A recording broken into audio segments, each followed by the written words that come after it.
Hey everyone, it's Holly from the Urban Homesteader, and today we're going to be making some lip balm. So today outside it is terribly cold. The only reason I need to go out there is to basically go check on the chickens to make sure that their water is not frozen and to check for eggs. So perfect day to stay inside and work on a project. And this is one that I have been wanting to do since, you guys remember, the wax disc. It is making another appearance, and here it is.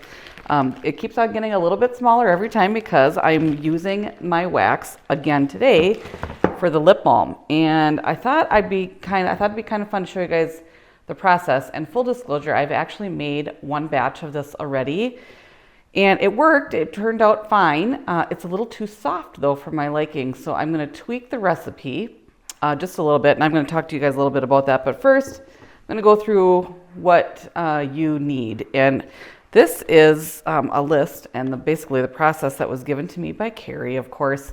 So she's done this before and she didn't have any interest in doing it again. And I really wanted to, simply because it uses the wax that I've already rendered and some honey that came right out of my hive. So I don't know, I just kind of felt like I needed to give this a try. And I'm going to tell you, I'm going to have lip balm for the rest of my life, which is okay. But I will, of course, be giving it away to friends. But some of the things that we need are, of course, beeswax. So the original recipe called for 1 ounce. And like I said, it came out a little too soft for my liking. So I'm adding not much, like just a 1/2 ounce. So you need a scale and an ounce and a half of beeswax, a tablespoon of honey, which is right back here on the stove, ready for me to tackle that. And then we need some tubes, so or whatever container that you want to use. I prefer to use these, the regular lip balm tubes that you can find at any store or pharmacy, whatever. These were also given to me by Carrie, so she had a lot left over and just didn't want them anymore, so I was happy to take them. You can also use like those little silver tins. You can actually use whatever you want, but those are some options for you. You need an old spoon. You need some coconut oil. So again, the recipe called for 5 ounces. I'm going to knock it down to 4. I feel like this was the main reason why it was a little too soft for my liking. So between upping the wax and lowering the coconut oil, I hope that this will work, but I guess we'll find out soon. And then also some essential oils, and you can use whatever flavor you'd like. We happen to have spearmint because if you guys remember when we made those pollen patties, it called for spearmint essential oils there as well. So, and we have enough for a lifetime. I'm not going to go buy more. I'm just going to use this. And I think spearmint for lip balm is perfectly acceptable. Now, the recipe called for 4 drops. And I didn't think that my last batch had any flavor or even a scent of that. So I'm going to up my game quite a bit. I'm going to put 10 drops in and see what happens.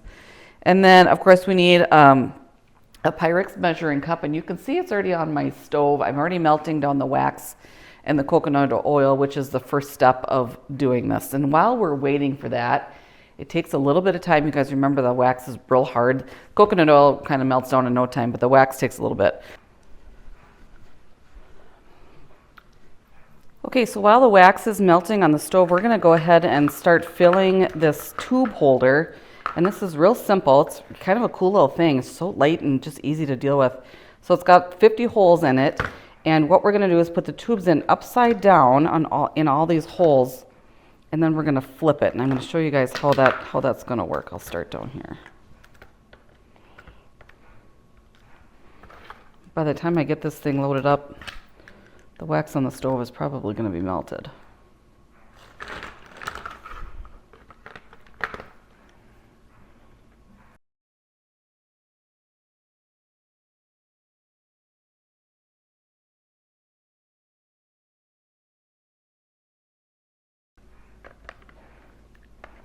All right, so the trick to this, it's so easy. So obviously the openings of the tubes are on the other side. So we're gonna flip this and we're gonna set it in this little pan that I found at a thrift store. And it works out pretty perfectly. So it holds everything in place. You set it down, and then that's where I'm going to be pouring the wax. You can see that there's a little bit of a dip in here, and then when the wax is poured, I'm able to slide it to make sure everything's filled, or I will have to watch to make sure I have enough wax. If I run short, which I did last time, then I'm going to just try to handle wax only in a certain area to make sure that it doesn't fill up all the tubes, because then I can just reuse the tubes later. One thing to note about melting down the wax and the coconut oil, you should also know you could use olive oil. I just happen to have coconut oil, so that's what's being used today. But when you're melting this down, it's okay to stir it, but you do not want to cover it. If you cover it, then condensation is going to get in the inside with the wax mixture, and that is just not what you want. It's going to then wreck the consistency. You are going to get some condensation in the outside of the glass, and that's totally okay. But really, this is just warm it up and let it do its thing. Well, now that the wax is melted, it's time to add the honey, and it only requires 1 tablespoon of honey, and I'm not going to be very specific about my measurements. I'm just going to use a normal tablespoon and throw some honey in there. So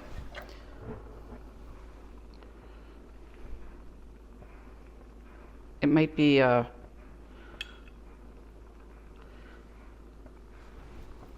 more than a normal tablespoon. So then you have to think, like, I don't want to dip this spoon into this wax because then I'm going to wreck my spoon. So kind of tricky. I'm going to use this other one as a scraper.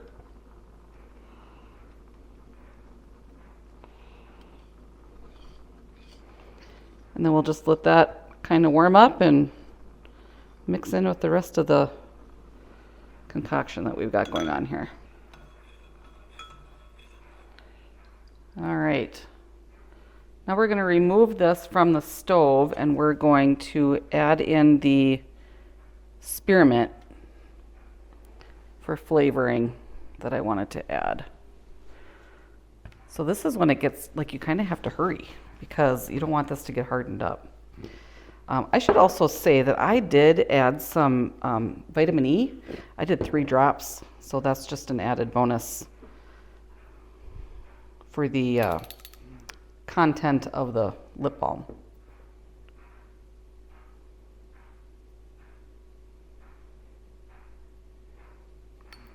All right, 10 drops of that. I'm going to do a quick stir.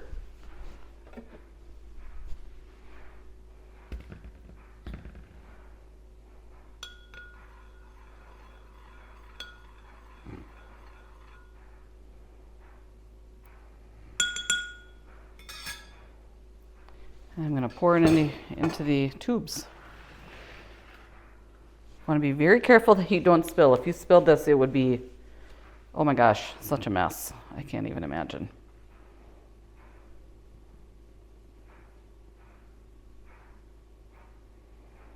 So I noticed that the first time I did this, the tubes filled, but then it's like they sank after a little bit. So I'm going to keep an eye on that.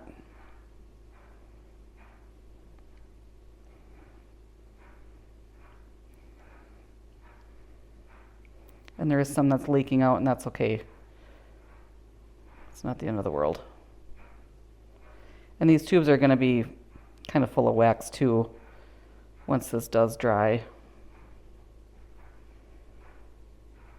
So I'll have to wipe it down just a little bit, but also not the end of the world.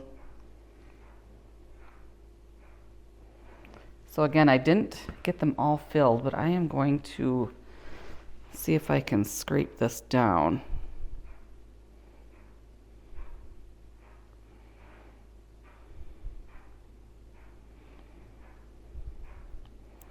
Nope, still didn't reach, but then I have a little bit of residue. That's it. So now the only thing that we can do is wait for it to cool, and we'll have to do a test. And then I also got some labels, so I'll show you guys how I managed to get that done as well. So we'll see you back in a few minutes. The tubes have been sitting out for about a minute only, and you can tell that they've already started to harden up. It doesn't take long, but I like to wait like a full day, or at least 5 hours. So I'm going to be checking back with you guys later, but I wanted to show you. So like these end ones here did not get filled at all, and these did, but you can also see, I hope that you can see that they have dropped a little bit. And I think what I'm going to do, since I have these tubes to fill, I'm going to make another batch quick and then pour the rest of it in these empty tubes and then fill up the rest and see if I can get a bigger batch going for this round. So it's been about an hour since I made the next batch, and I followed the recipe exactly how I made the first batch so that these tubes wouldn't be any kind of weird. Just wanted it all to be the same. And there's a couple things that I want to note. Since I made a second batch and remember I had just a few tubes left over, you can see that there's a bunch of wax up on the top, and that's okay because this tray comes with this tool that I can now scrape this off once this gets, I'm gonna wait a few more minutes. It's still a little wet over here, so I'm gonna wait till it hardens up a little bit. That way, then the wax will be right up to the very top part of the tube, and that's exactly what I want. It'll be nice and smooth, and it'll look like a brand new tube, which it will be, so it's kind of cool. Also, just kind of wanted to note that when I started looking into this, and with Carrie's help, of course, she gave me a lot of her tools that she had already purchased. She ordered from a website called the Bulk Apothecary, and I went online to take a peek at what else they had, just to maybe see if there was something I wanted to look into. That's actually where I found this tray, and I feel like this is a game changer, and here's why. So Carrie had these pipettes in her box of tricks for me, and so I'm assuming that's how she had done it. She took the wax and eyedroppered them into the tubes. I dropped the wax into the tubes. And I just think, I don't know if she was holding them, because she didn't have this tray to hold them all up, and then had to set them down every single one. And I thought, I am not even a little bit interested in that. For like $10, I bought this tray, and I think game changer for 50 tubes, why not?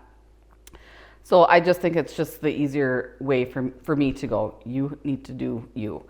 And then also with the Bulk Apothecary, so they had not only the tubes, but you can get wax online, you can get, they do soap making, they do candle molds and all sorts of things. So it was kind of a fun little find. Remember when I had rendered the wax and I thought, I don't know what I'm gonna do with this. Well, I might get myself a candle mold, I'm not sure. But if I keep on making lip balm for clearly the world, because I have so much wax that I've already rendered, it's gonna go a long ways. But I don't know, there's options out there. I might be interested in getting a candle mold and see what I can do with that. One other thing though that the Bulk Apothecary website had was a template for labels. And I was thrilled because I was looking for this and I didn't know how I wanted to do it. I knew that I did want to put a label on these tubes. And I thought this was so cool. So between their template and Canva, which I have a subscription to, I'm telling you, this was so slick and I am so thrilled. So I don't even remember how many I ordered, and I quite honestly don't remember how much it cost, but I know that you have options. So if you want to order labels through them, you have lots of options. You can have them help you do it. Cost is going to vary depending on if they help you, if you just submit the artwork, and how many labels you order. But I am telling you, this was the coolest find, and I was so happy when these finally came in. So they match my website. I'm thinking about getting some swag, so that'll be kind of fun. But anyway, they come on a roll super easy, and then I'm going to show you what the end product looks like. It is just like you would find in the store. And what I love about these labels is that they have a seal on them, so you can tell that they have not been opened, and I think that's pretty great. So if this is something that you're interested in, check out the link in the comments below. I will put their website on there. And I'm just a fan, so I just want to give them a little bit of shout out and a little bit of love and let you guys know that they do exist, because if you were excited about getting labels, I'm telling you this is the answer. So, and that's it, you guys. That's it for the lip balm episode. Thanks so much for watching. We will see you next time.